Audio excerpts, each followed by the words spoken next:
آقا کریم نے صفوں کو سیدھا کرنے کی تلقین کرتے ہوئے کہا کہ مت سمجھنا کہ میں صرف آگے دیکھ رہا ہوں، میں آگے بھی دیکھ رہا ہوں، میں پیچھے بھی دیکھ رہا ہوں، تمہارے رکوعوں کو بھی دیکھ رہا ہوں اور دلوں میں پیدا ہونے والے خشوعوں کو بھی دیکھ رہا ہوں۔ یہ حضور کی نظر کا کمال ہے۔ اور حضرت عبداللہ ابن عباس رضی اللہ تعالیٰ عنہ فرماتے ہیں کان رسول اللہ صلی اللہ علیہ وآلہ وسلم یرا فی اللیل فی الظلمہ کما یرا فی النہار فی الضوء۔ حضور رات کی تاریکی میں یوں دیکھتے تھے جس طرح دن کے اجالے میں دیکھتے تھے۔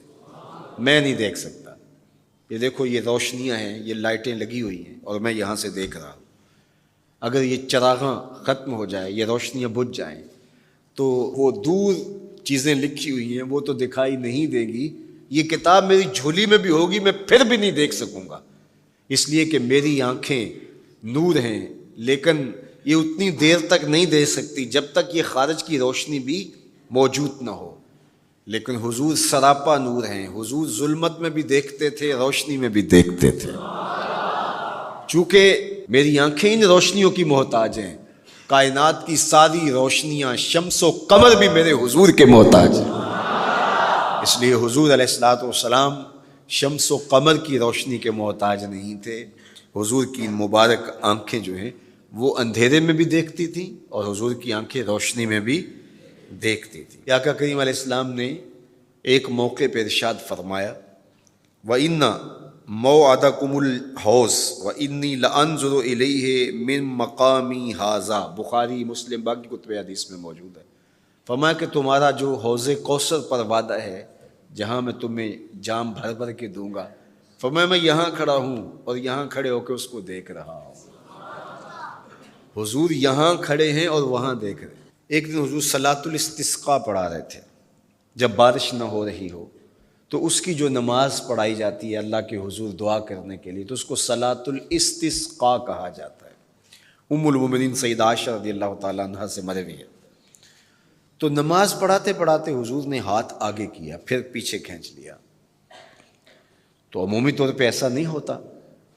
تو صحابہ نے جب دیکھا تو بعد میں کسی نے پوچھا حضور آج نماز میں آپ نے ہاتھ آگے بڑھایا اور پیچھے کھینچ لیا، مجھے بتائیے کہ حالت نماز میں نظر کہاں ہونی چاہیے؟ جائے سجدہ پہ ہونی چاہیے نا، لیکن صحابہ حضور کو دیکھ رہے ہیں۔ اللہ اکبر۔ صحابہ سے کسی نے پوچھا کہ تم بتاؤ ظہر اور عصر کی نمازوں میں حضور قرات کرتے تھے؟ کہاں کرتے تھے، بخاری میں ہے۔ تمہیں کیسے پتہ ہے کرتے تھے؟ کہا نحن نعلم باضطراب لحیتہ، ہم حضور کی مبارک داڑھی کی جنبش سے اندازہ کرتے تھے کہ قرات ہو رہی ہے۔ معلوم ہوا نماز بھی چلتی رہتی تھی، رخ محبوب کی دید بھی ہوتی رہتی تھی۔ اور اقبال کہتا ہے شوق تیرا اگر نہ ہو میری نماز کا امام، میرا رکوع بھی حجاب میرا سجود بھی حجاب۔ اللہ اکبر۔ تو حضور نے ہاتھ آگے بڑھایا اور پھر کھینچ لیا۔ پوچھا گیا حضور یہ آج نماز میں ایک نئی چیز ہم نے دیکھی، آپ نے ہاتھ آگے بڑھایا پھر کھینچ لیا؟ فرمایا ہاں، جنت میں کھجوروں کا ایک خوشہ لٹک رہا تھا، میں اس کو توڑنے کے لیے ہاتھ ڈالا تھا پھر میں نے چھوڑ دیا، اور اگر میں توڑ لیتا تم قیامت تک کھاتے رہتے ختم نہ ہوتا، لیکن میں نے کہا نہیں چلو پھر قیامت کو ہی صحیح۔ اب حضور کھڑے کہاں ہیں؟ مدینہ المنورہ میں، اور جنت کہاں ہے؟ سدرۃ المنتہا سے اوپر۔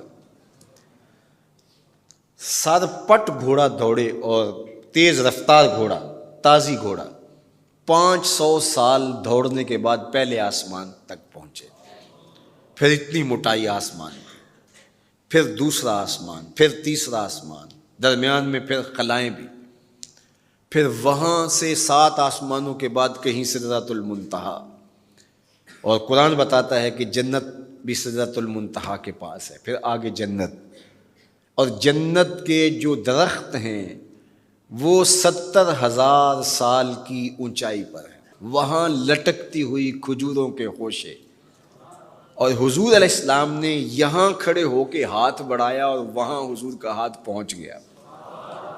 یہ ہاتھ کے پہنچنے کی منتہا نہیں ہے، ضرورت یہاں تک کی تھی لہٰذا یہاں تک پہنچا، اگر ضرورت اس سے آگے کی ہوتی تو آگے بھی پہنچ جاتا.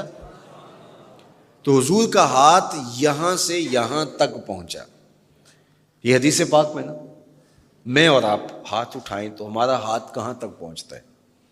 5 فٹ قد ہے تو 3 فٹ اوپر ہاتھ پہنچ جائے گا، تو ہمارا ہاتھ 8 فٹ تک پہنچے گا، زمین سے 8 فٹ تک. چلو کسی کا 9 فٹ تک پہنچے گا، کوئی چھلانگ لگا کے اچھل کے اوپر لے جائے گا تو 10 فٹ تک پہنچ جائے گا. البتہ ہماری نظر بہت تیز ہے. ہماری نظر پہلے آسمان کے ٹمٹماتے ہوئے ستارے دیکھتی، دوسرے آسمان کے ستارے بھی دکھائی دیتی، تیسرے آسمان کے ستارے، چاند سورج میں دکھائی دیتا ہے. ہمارا ہاتھ 3 فٹ تک یا 10 فٹ تک پہنچتا ہے، نظر تیسرے آسمان تک پہنچتی ہے. اور جس کا ہاتھ جنت تک پہنچتا ہے اس کی نگاہ کہاں تک پہنچتی ہوگی، اس کی نظر کا کمال کیا ہوگا. اس لیے فرمایا انی ارا ما لا ترون واسمع ما لا تسمعون. جو میں دیکھتا ہوں وہ تم نہیں دیکھتے، جو میں سنتا ہوں وہ تم نہیں سنتے. اپنے حواس کو نبی کے حواس پر قیاس کرنا یا نبی کے حواس کو اپنے حواس پہ قیاس کرنا سوائے جہالت کے اور کچھ نہیں ہے. چے نسبت خاک را بعالم پاک، کہاں ہم کہاں ان کی ذاتیں بابرکات. اس لیے فرمایا انی ارا ما لا ترون واسمع ما لا، جو میں دیکھتا ہوں وہ تم نہیں دیکھتے، اور جو میں سنتا ہوں وہ تم نہیں سنتے. اللہ اکبر.